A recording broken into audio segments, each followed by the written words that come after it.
Texas. My wife and I are in children's ministry, and I have been now full-time for 39 years. And we do a lot of vacation Bible schools, camps. In fact, we have a junior camp starts tomorrow at the Shady Acres camp. I think this is year, I don't know, 25, 26, 27, somewhere in there. And our focus though is training people who work with children, and primarily in the area of Sunday school, and we do that all over the world. And we spend lots and lots of time away from home. But people say, what does your home look like? Well, it looks somewhat like a suitcase. All right.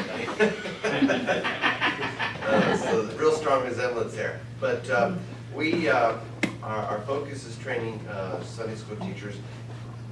We live in a time where the Bible says faith cometh by hearing, and hearing by the Word of God. Amen. And we live in a time now where people, first off, they don't read. And we're working with a generation today that does not know how to hear. And it's not because they don't want to. A lot of people say, well, the younger generation doesn't want to hear. It does come to that, but as children, that's not necessarily the case. It's just the fact that they have been trained not to listen. They don't have to listen.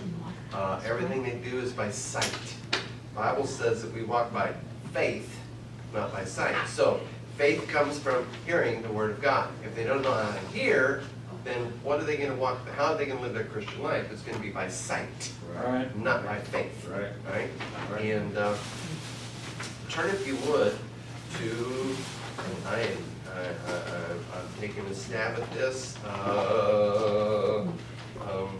Mrs. Geer, you might have Amos. Amos? I hope it's Amos. Amos. Chapter 8, yep, verse 11. Amos chapter 8, verse 11. And if you're looking for it, Genesis, Exodus, Leviticus, almost there. Amos chapter 8, verse 11. And it says, Behold, the days come, saith the Lord God, that I will send a famine in the land. Not a famine of bread, nor a thirst for water, but hearing the words of the Lord. We're in that famine.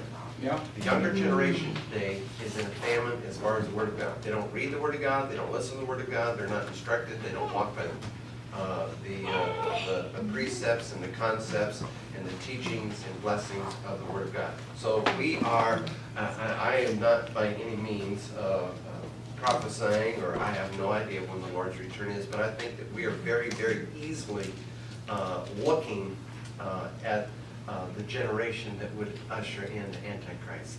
And only because they live in ignorance. They have no idea the truth. Right. So, our desire is to help people who want to work with kids to be more effective in teaching the Word of God to the younger generation so they might hear. We are back in the States. This year we have been in Australia and the Philippines. We now have some meetings in the U.S., here in Texas, Ohio, and New Jersey. This summer, Ireland. Wow. And then a little later yet this year is back to Australia and very possibly to Colombia yet this year. So we're rarely home. Amen. And we're very busy. We're very grateful for that. Amen. Okay. We've been doing a lot of work recently in Australia, a country where they did have the Word of God. They did have churches. Adelaide was called the city of churches. Well, the buildings are still there, but now they're bars, apartment buildings. They're no Bible. All right, wow. Australia is definitely in the famine, and but we've had the blessing and honor to actually go into churches there who used to have a children's ministries, used to do some things, and have some of that's kind of turned around. So it's been a lot of fun. And it's just been exciting to see what the Lord is doing.